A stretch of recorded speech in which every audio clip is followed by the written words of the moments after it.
Hello, Odd Lots listeners. It is that time of year again. Joe and I will be doing an Ask Me Anything episode, and we need your questions. Yep. If you want to ask me and Tracy a question about anything, our careers, the podcasting industry, economics, finance, markets, business, whatever it is.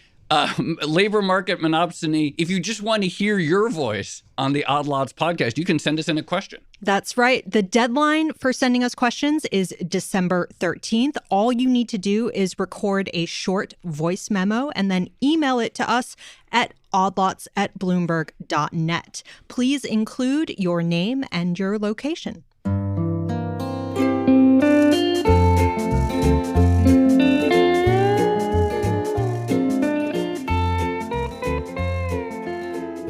And welcome to another episode of the Odd Lots podcast. I'm Joe Weisenthal. And I'm Tracy Alloway. Tracy, have you ever been to a dry bar?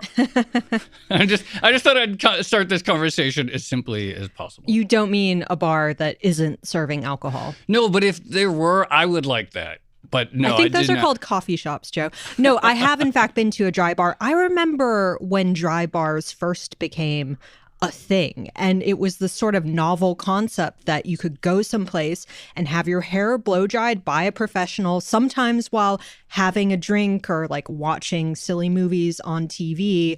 And it was different to how it had worked historically, because normally you would, maybe you would go to your local hair salon to get a blow dry, or often you would just have a blow dry after getting your hair cut or something like that. But it became this really big thing.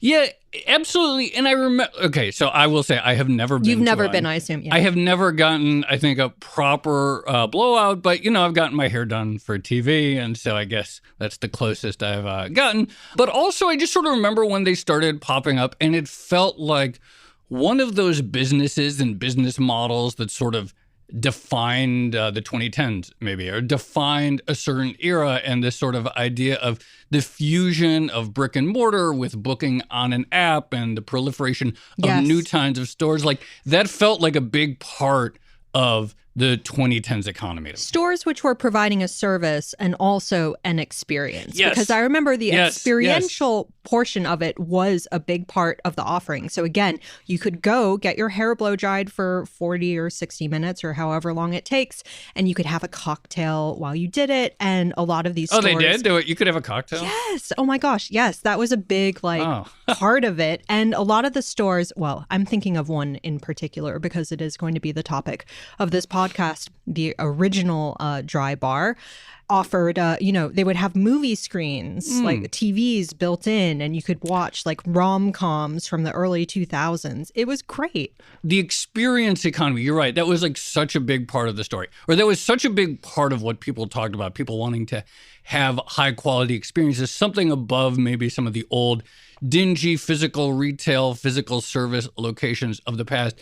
I do think that it really sort of redefined a category. And I'm interested, obviously that exploded during a specific era in time, the rise of smartphones, low interest rates, so VCs investing in fast-growing concepts of various sort, digital and physical, loose labor markets, and the ability to hire lots of people fast. And so, thinking about those business conditions, modern business conditions, how they've changed, lessons learned from that period, of course, sort of a go-go era for fundraising and so forth. I think there's still more to learn. Absolutely. I mean, things have changed, as you just mentioned, but I think the desire for services/experiences is something that we still hear about today. Well, I'm excited. We really do have literally the perfect guest to talk about all of these things. We are going to be speaking with Alli Webb. She is the founder of Dry Bar, also author of the New York Times best-selling book, The Messy Truth, How I Sold My Business for Millions But Almost Lost Myself. Amazing title. And she's also gone on to found more businesses, including a franchise chain of massage therapy locations. So sort of sounds like Dry Bar for massages. So Alli, thank you so much for coming on Odd Lots. Thrilled to have you here. Well, thanks for having me. And I love your conversation about Dry Bar. You guys really nailed it. The title of your book is so good. How did you almost lose yourself? Well, I mean, if, the book really goes into a lot of it, but it's a long story, but more or less, building a business over the last 10 years, which is an incredible journey. And we definitely kind of, captured lightning in a bottle, and it was intoxicating and exhilarating and amazing. But, and a lot of my personal life in the background kind of fell apart. There was divorce and rehab and depression and you name it. And so it was, a lot of like navigating real life stuff alongside growing this, massive, amazing business. And, it's kind of like if like a business book met a memoir and had a baby. That's kind of what this book feels like to me anyways, because it's really the coming together of the stories of all the things that I learned and lessons and takeaways from building a business as someone who didn't go to college and doesn't have a, fancy business degree, but then also like, the underpinnings of it all and how you lose yourself. And if you ask any entrepreneur, they will tell you the same thing. It's like, you get so invested in this thing that's like a baby to you, and you kind of easily lose sight of a lot of other things personally in your life and yourself. And, and the response to it has been overwhelmingly positive, and just how so many women and people are just relating to it and like, oh my God, that's me. And I felt like I was reading about me, and that's my story. And which is fascinating to me, that to put out stuff that I don't think people talk about enough in such a public content, and then for people to relate so heavily to it has been, such a joy and privilege for me. I should say, first of all, thank you for coming up with this idea, because it has been enormously helpful in my own life as someone who has like fairly untamable, very thick hair that gets super poofy in the summer, especially. And nowadays we take the concept of dry bars. It's gone beyond the brand, right? You think about dry bar, you think about a hair salon that is exclusively operating like drop-in blow dries, basically. So it really became a thing. But back when you founded the company, this was obviously a new and novel concept. Maybe just to begin with, could you talk about the business opportunity as you saw it back then? Like, what was the gap in the market that you were able to identify? Yeah, I shouldn't say that I wasn't, a business person looking for a hole in the marketplace, although, that's great if you are. I just wasn't, I just felt like there was not a place to go get a good blowout at an affordable price. And I think I had felt that my entire life, just as somebody who also has hair that's curly and frizzy and hard to manage. I was always kind of frustrated. And as a kid, I would go to the hair salon and beg my mom to blow out my hair. I was always on the hunt, and I was always into my hair as a kid. And, so I think on some level, subconsciously, I wanted something like Dry Bar my whole life, and fast forward to becoming a professional hairstylist in my early 20s and then spending my life, so much of my life doing hair and working in salons. I think I instinctively knew that there had to be a better way to get a blowout, and there was two pretty bad choices out in the market, which was like the discount chains, which I'm sure you've been to, or, your fancy hair salon where they're charging you so much money and upselling you on other things. And, there just wasn't anything like it. But what ultimately led me to Dry Bar was that I started a mobile blowout business when I was, I had been a stay-at-home mom for a couple of years. My boys were 2 and 4, and I started running around LA in my Nissan Xterra, blow drying my mommy friends, really, because that was the world I was very much in at the time. And, I posted an ad that said, I'll come over and blow out your hair while your baby's sleeping. And I would charge $40. And again, it was for me, it was like, if I don't charge that much money, more people will call me. It wasn't a very like sophisticated business plan, but that's, what I hoped for. And sure enough, they did. And I realized during that, because I got so busy while I was operating my mobile business, because I was really, I was pretty good at what I was doing. And because I was only charging $40, like I was so crazy busy, that's when like the kind of light bulb went off for me and was like, wow, at the right price point, women will do this a lot, and because I got so busy and I was, came to a crossroads of, am I going to expand this thing mobily, or do I open a brick and mortar instead of me going to them, have them come to me, which is obviously ultimately what I decided to do. And I went to my brother and asked him to help me with all of this. But it was such a great learning, even though I didn't make any money at my mobile business, but who cares, because it, informed what would become Dry Bar, because I realized during that time, it all really crystallized for me that like at the right price point in a beautiful space, a great blowout can be something, an affordable luxury that women do, once a week, twice a week, whatever it is. And we have plenty of clients who don't even wash their own hair anymore. Because the price point was right. The experience was great. And I realized nobody else was doing anything like this. And so it was like a prime opportunity that I really felt like I kind of stumbled into.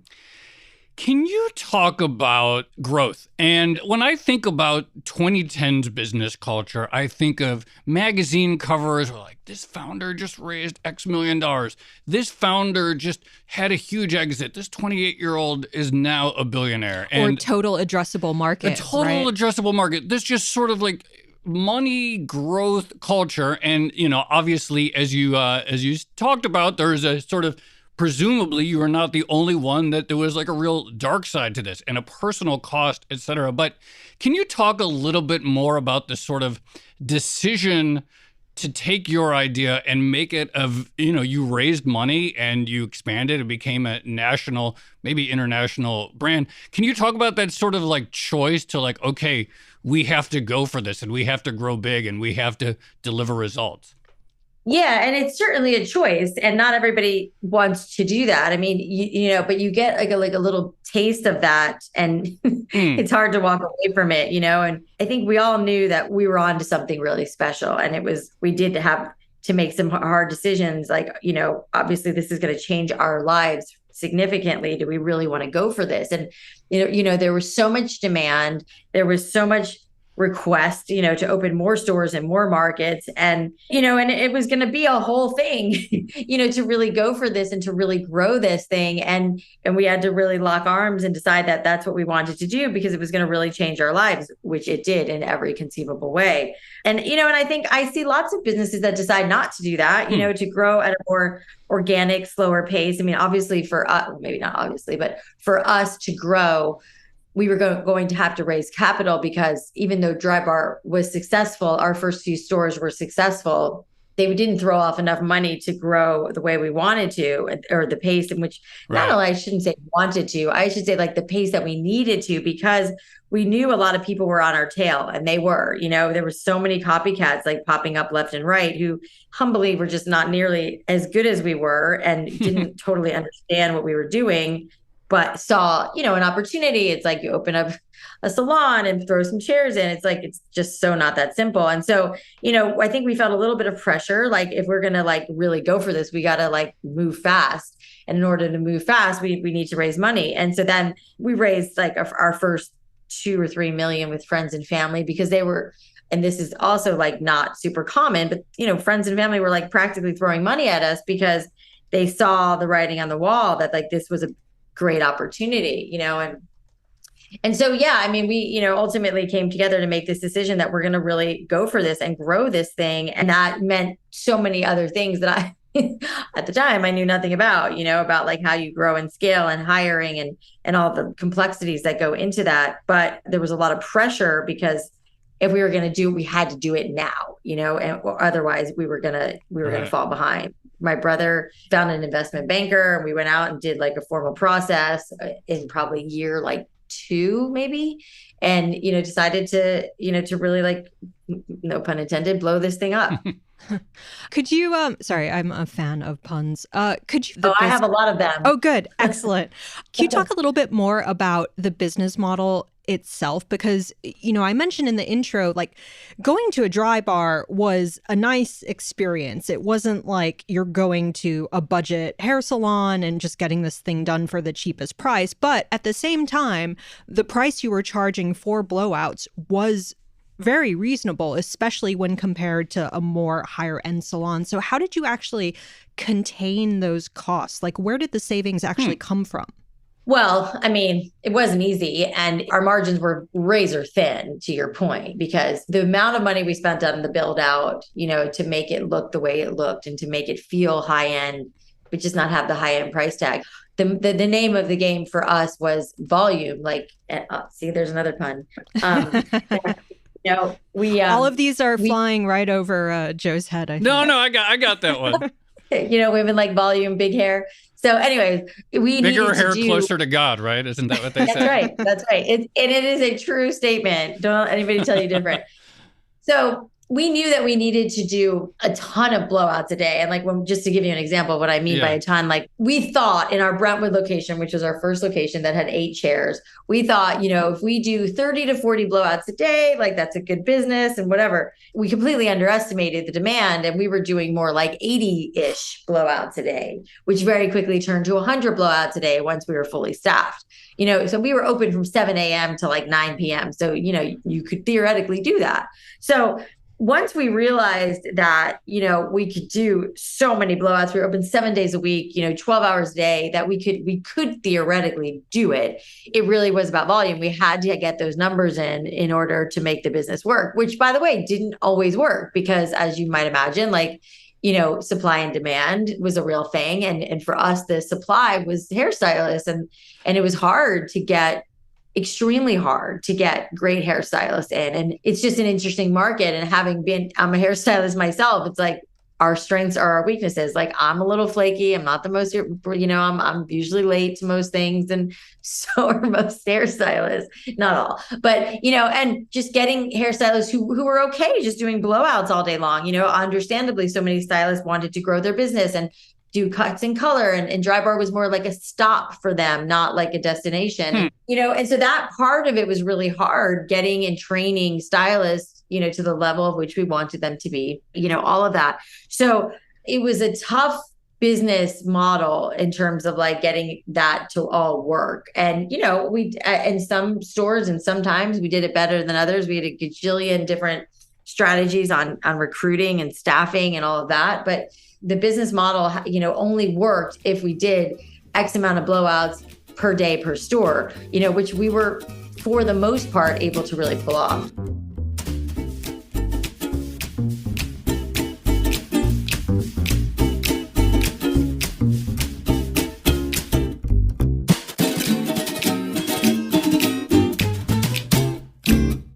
I'm glad you mentioned recruitment and training, because I get the sense that this was kind of important for the business model as well. So talk to us a little bit more about how you identified the right hairstylist for the business. As you mentioned, it might not be that every stylist wants to spend their entire day just blow drying hair.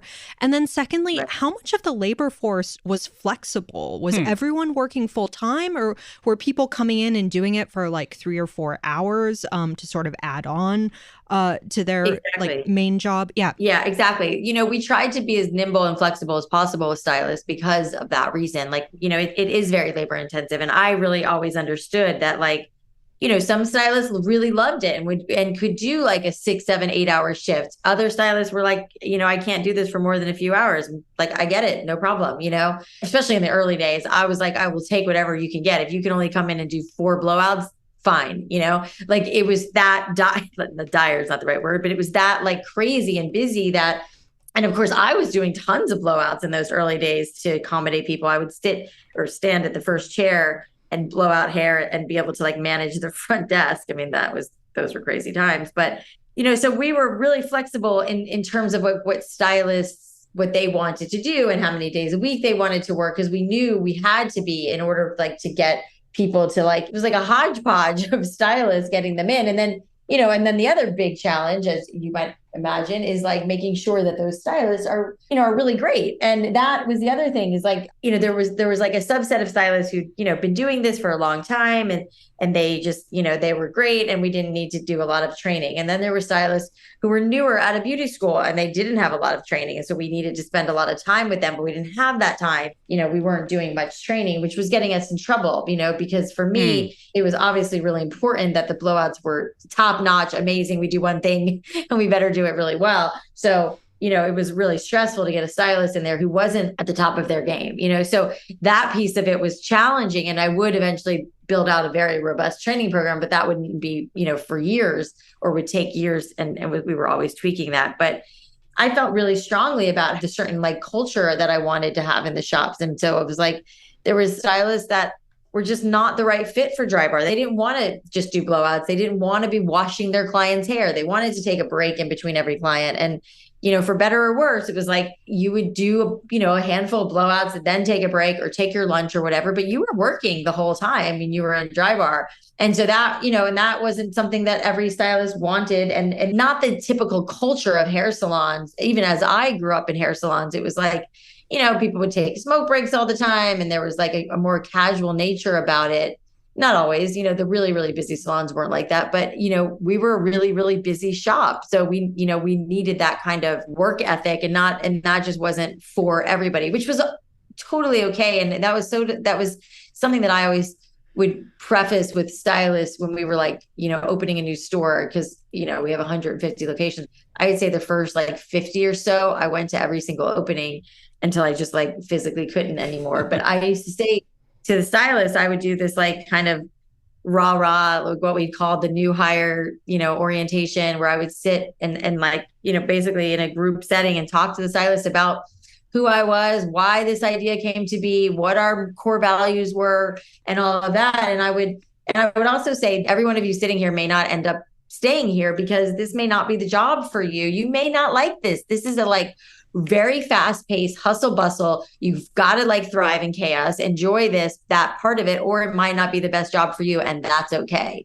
It doesn't have to be for everybody, and so that was like, the mentality of the shop. And we didn't have access to like every single hairstylist that there was out there. We were pretty picky from both a technical styling point, and like, we want you to be a really nice person who, has over the top customer service, because that's a huge part of the business model. And it was the most challenging part of the whole thing. So, I mean, what I imagine the challenges that you faced early on with hiring and recruiting and retaining talent were like this precursor to probably what, like hundreds of thousands of entrepreneurs across the country these days, particularly in the COVID era, of higher labor turnover, like tearing their hairs out. And I have to imagine, as you said, you couldn't go to every opening. Not every new stylist got to hear a pep talk from Alli Webb.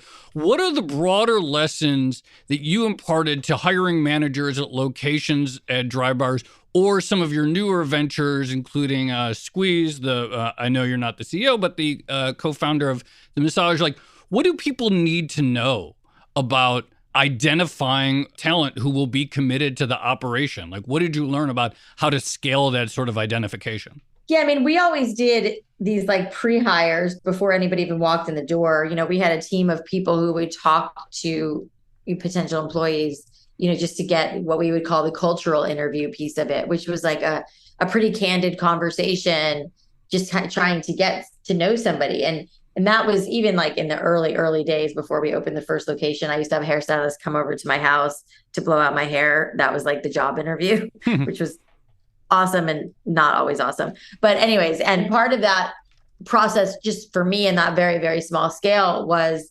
getting to know their personality. And it kind of goes back to what I was talking about, that this job isn't for everybody. So as we scaled and grew, those culture interviews became essential, because you could tell very quickly. The conversation was like, why do you want to do this? And like, what do you love about this? And for me and for our team, what we always like would listen for is for somebody who really enjoys being in the service industry, like enjoys like making people feel good, and like giving and sharing this amazing talent they have as a hairstylist with others, and just like the way people would show up on calls, like prepared and ready, and, answering questions with a lot of excitement and enthusiasm about the brand. On the contrary, as you would imagine, the stylists who were, really quiet, really soft spoken, didn't get the sense that this was like something they were really excited about or loved. And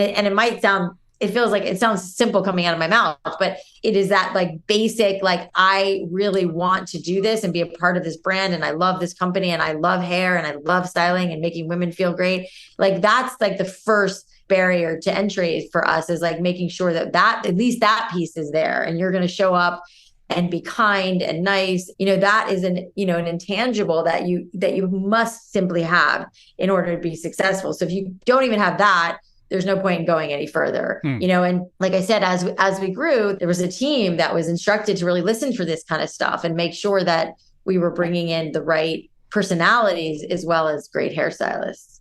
So you talked a little bit about the grind and how intensive this whole process of building a business actually was. And of course, that's a big portion of what your book is actually about, this idea of losing yourself in your business, your baby.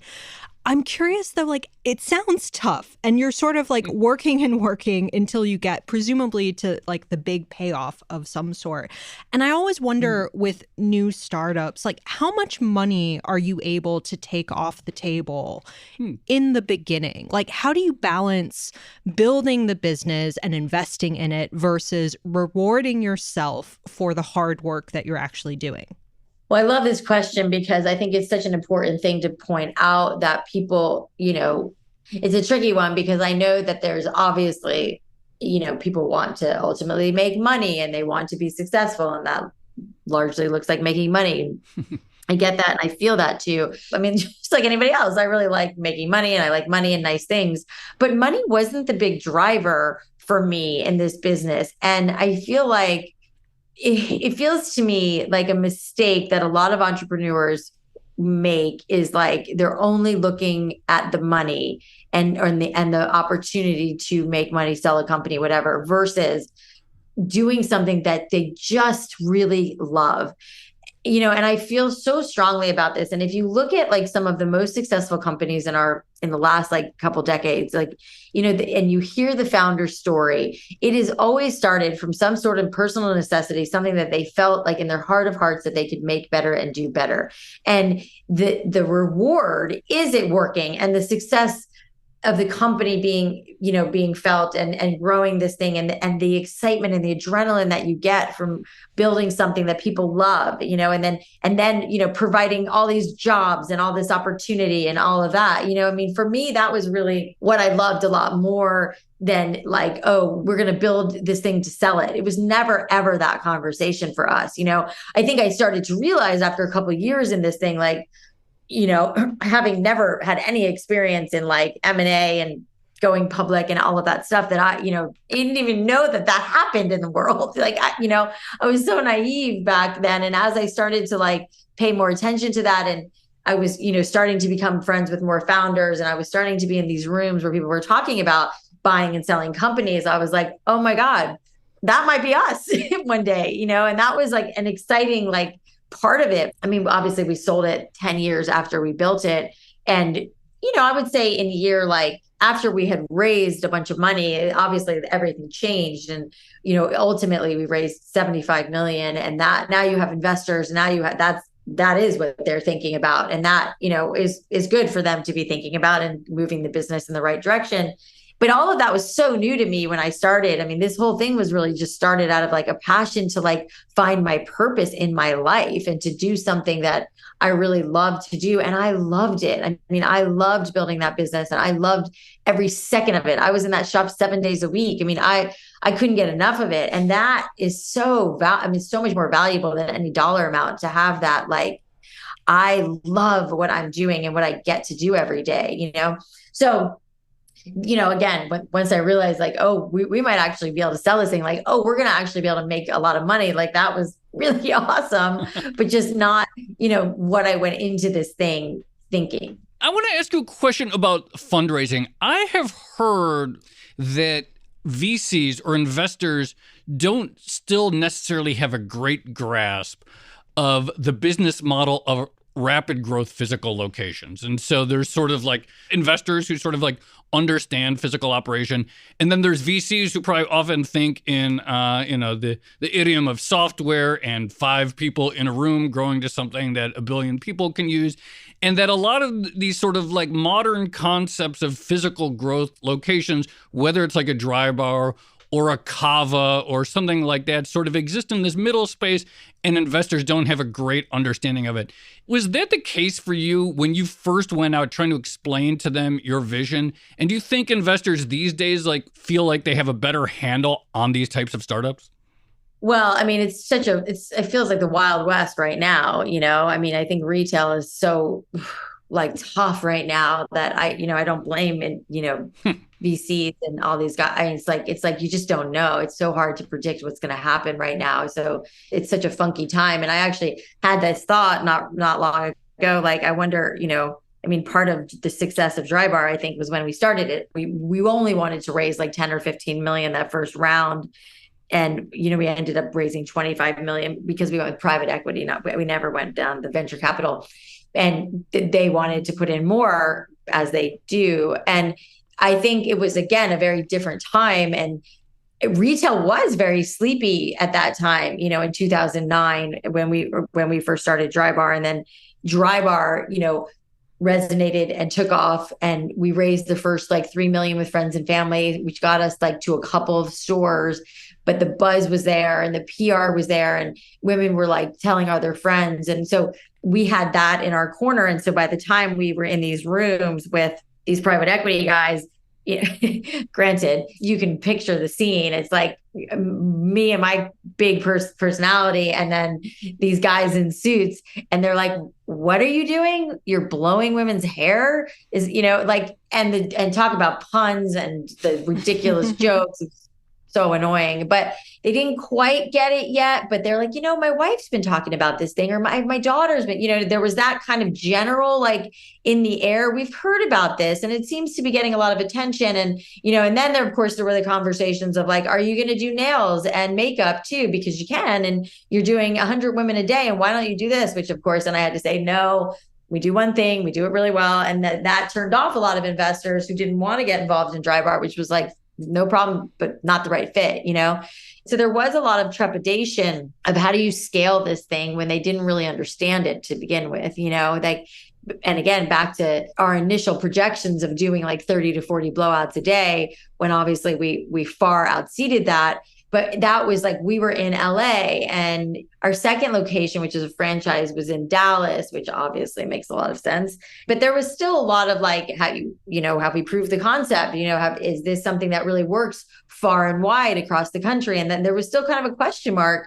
from a lot of people, my brother included, who was always like, we got to prove the concept. We got to prove the concept. And I was like, I just think it works where women have hair. Like where there's women hair, this will work. And that, was my very bullish and maybe naive idea, but we kept going, and we knew we had something really special and magical. And so we kept going until we found the right partner, and they really understood our vision and didn't want to change it, and wanted to really lock arms with us and partner with us, which was Castanea, which is now known as Stride. And so, yeah, that's how it all went down.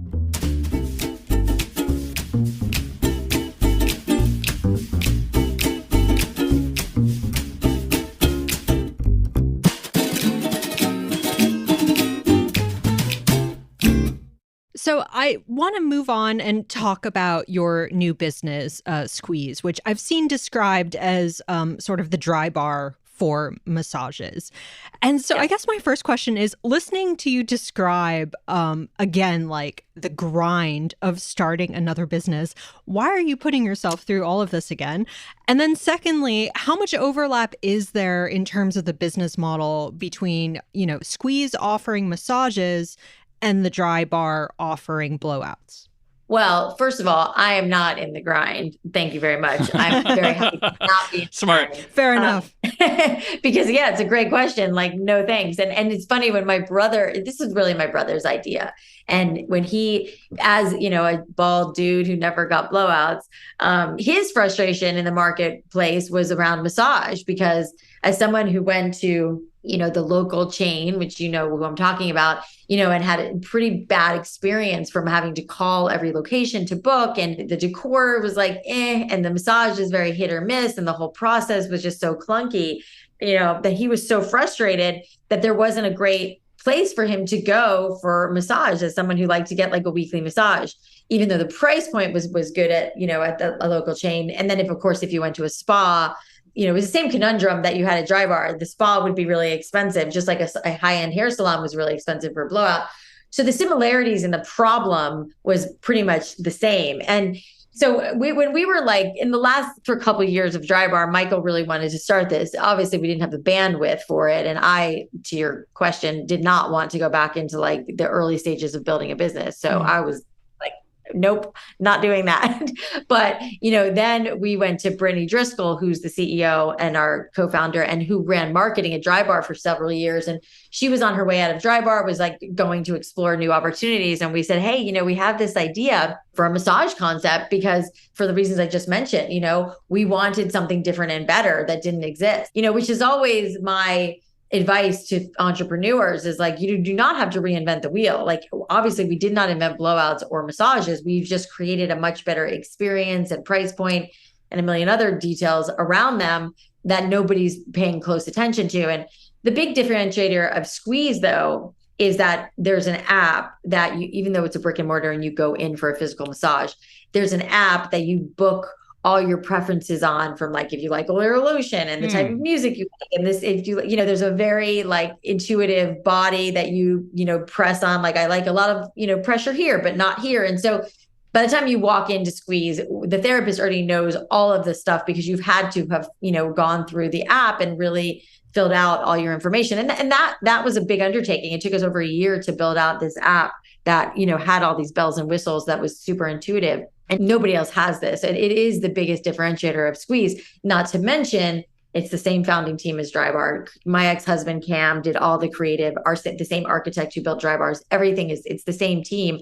And it is the Drybar of massage because it's exactly the same thinking as Drybar. It's like, this is not being done well. We're going to go do it much better, and if you read the reviews on Squeeze, they're literally all 5 stars. I mean, we've had such great experience, and so much of that comes from the learning from Drybar, especially Brittany having, lived this world with us for many years. And, we knew what was working, what wasn't working. And to date, I think we're doing a completely franchise model where Drybar was a little of both.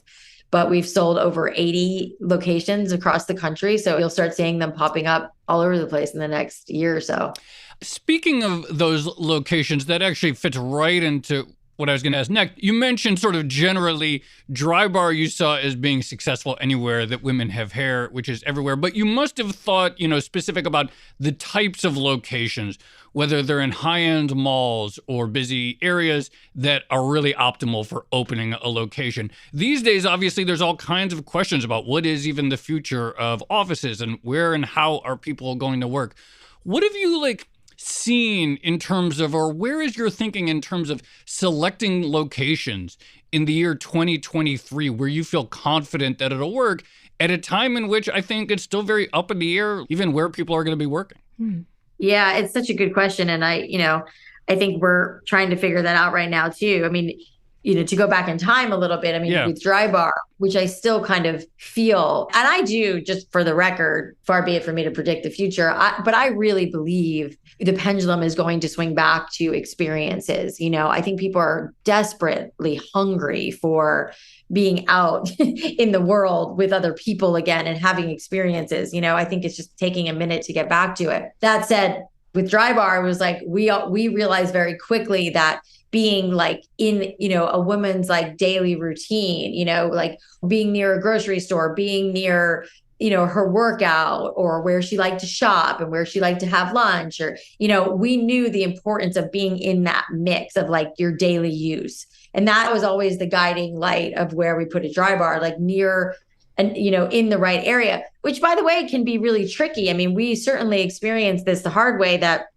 you could open a store in the right mile radius, but if you were in the wrong shopping center on the wrong side of the street, you would never know, but unless you tapped local knowledge to know that it's really hard to park there and nobody likes to go there because of the way the shopping center, who knows, it's from when an outside big corporate company comes in and it looks really pretty and the other stores are good, you're like, yeah, this looks great, but unless you get that local knowledge, which again, we have been burned on that before, you don't really understand the neighborhood and how it functions, and how women really use it. So it's an important but small and often overlooked nuance when you're looking at real estate, to make sure that you really understand where do people park? Is parking a total pain? Is it easy to park? Is the location easy to access if you're in a mall, which malls are such a dying dinosaur anyways as well. But all those factors, we opened in Fashion Island Mall in Orange County. Oh, I've been to that one. Yeah. But then that we are strategically placed near the parking lot. It would not make sense for us to be like deep in the mall for like you, if you're like, oh, I'm popping in, I have to go over to Fashion Island, which is already could be a pain, because how busy that place is, but like, at least we're at the very tip, we're near the Barnes and Noble. I don't know if that's still there, where you're like, oh, I can just park and run into Drybar, and there's an Ulta right there, and there's a Whole Foods. And, so all of that was very strategic, and how we always thought about our locations, making it as easy as possible for a woman to access us, and then for her to be able to do 2 or 3 other things. So Drybar seamlessly fits into her day, which, is similar thinking for Squeeze, and, in any location, in any kind of business that we open. And it's tricky, like when you're going into like New York City, because it's obviously a different animal than like the suburbs. But even still, are we near a subway? Can like a bunch of women walk to us? Are we near where they're going for other stuff? And sometimes it's like, we always said we couldn't afford to be on Main and Main, but we could be on the little side street off Main Street, so we could afford the rent, but still be close enough where she can easily pop over. What's been the biggest, I guess, noticeable difference between doing Squeeze in the current environment versus Drybar, 10 or 20 years ago? Like, what has most markedly changed for you? I think the biggest thing is costs, and like getting stuff, for lack of a better word, to our stores. Real estate deals seem harder. The construction prices are so much higher than they were when we started Drybar. Not always, but we could often go into a shopping center that had a full service hair salon, because we would explain to them, listen, we're coming in and we're not going to take your lunch. Like, we're not doing cut and color. We're just doing blowouts. And if you're really smart, you'll leverage us, and we'll send you clients and they'll send us clients, and a lot did and really got it. But, some landlords and some, tenants, if there was already a hair salon, which there usually was in most shopping centers, could easily block us from coming. And the same, is true of Squeeze. There's a lot of massage concepts in a lot of places, albeit some of them aren't great, but they're there. So that impedes us from coming there as well. So that is, just a challenge that, anybody deals with if you're going into any kind of business that already exists, which it did for Drybar as well as Squeeze. But, so you just have to get a little more creative with where you're going. I was going to wrap it right there, but just real quickly. So do tenants of shopping centers and malls, do they have stipulations frequently about the types of competitors or adjacent companies that can move in? Like, I'd never thought about that before. Yeah, they totally do. I mean, and it definitely is not like one rule that it changes. In my experience, it changes from center to center. But yeah, I mean, especially when you think of like, less probably in a mall, I don't have a ton of experience with malls, but in like a strip center shopping mall, they will have in there, a lot of those tenants in their leases will have something that says another hair salon cannot open in here. Makes a lot of sense.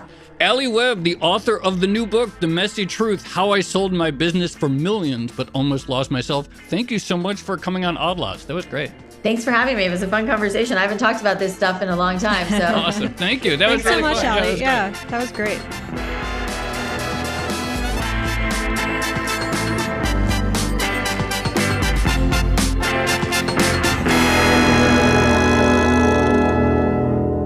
That was really fun, Tracy. First of all, I mean, it's obvious when she says it, but like, for example, at the end, it hadn't occurred to me that such things would be in leases. That, okay, if you're going to open up a nail salon or a sneaker store, or Did you say a sneaker store? Sneaker snores. Or a karate studio or whatever you see in strip malls, that you have some stipulation, like you can't just open another one next door. But it makes a ton of sense. Yeah, it does. I think also for shopping malls, I think like the owner of the shopping mall wants differentiation and like variety, right? So they try to build that into a lot of their leases.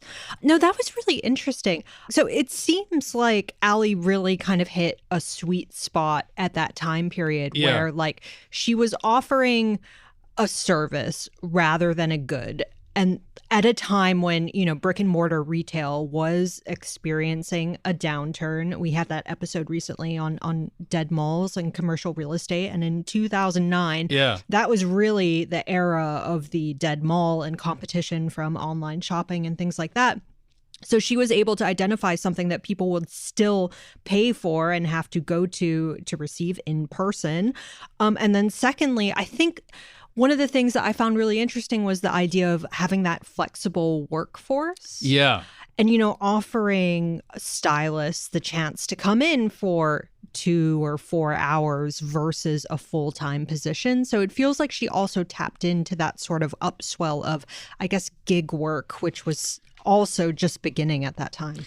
Yeah, no, like I said, it really felt like they sort of nailed a huge aspect of what I think of as even though I have never been in a dry bar, my intuition and sense of it, I guess, is strong enough that I associate it as one of those like defining brands of the 2010s economy. So many interesting details. I mean, you mentioned that aspect of the labor force. And I feel like what Allie was dealing with early on is probably so many people are dealing with in the last few years of like, how do you hire people that are going to maintain the quality that you expect for your outward facing quality, that are going to stick around, that are going to maintain the brand. Like, it felt like she had to deal with a lot of those things, like from the beginning, in a way in which many business operators probably never really struggled with that up until maybe the year 2020 or 2021. Absolutely. And it'll be interesting to see her sort of replicate it in the massage market as well. Like, where do you get all the masseuses from? I also really like that point, and maybe we should do an episode on this at some point, like the art of location selection for a brand, and the idea of like, when she said it makes a ton of sense. Like, if the idea is you're going to be a convenient stop for women to get a blowout, then you want to be on the perimeter of the mall, not the inside of the mall. If you're at the inside of the mall, it obviates the whole thing. But, the idea of like proximity to parking, I think, our friend who we've had on it, Patrick McKenzie, has talked about this a couple of times with banks, that like that is a big thing in terms of you can have two locations that look very similar, but if one is not in the right corner in the right way, it's going to fail. And so maybe we should do an episode on how we would talk to a commercial real estate broker about finding good locations for things. That would be so interesting. Yeah, let's do that. And then we should go to strip malls and like observe in real life. Totally. I would do that. Okay. Shall we leave it there? Let's leave it there. This has been another episode of the Odd Lots podcast. I'm Tracy Alloway. You can follow me at Tracy Alloway. And I'm Joe Weisenthal. You can follow me at The Stalwart. Follow our guest, Allie Webb, on Instagram. She's at Ellie Webb. And check out her new book, The Messy Truth, How I Sold My Business for Millions, but Almost Lost Myself. Follow our producers, Carmen Rodriguez at Carmen Armin, Dashel Bennett at Dashbot, and Cale Brooks at Cale Brooks. And thank you to our producer, Moses Andam. And for more Odd Lots content, go to Bloomberg.com/oddlots, where we have a blog, transcripts, and a newsletter. And you can chat about this topic 24/7 with fellow listeners in the Discord, discord.gg/oddlots. And if you're a Bloomberg subscriber, you can listen to Odd Lots ad-free by connecting on Apple Podcasts. Thanks for listening.